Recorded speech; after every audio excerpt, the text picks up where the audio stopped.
will give the people an ideal to strive towards. They will race behind you.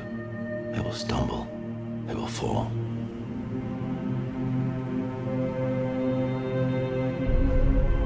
But in time, they will join you in the sun.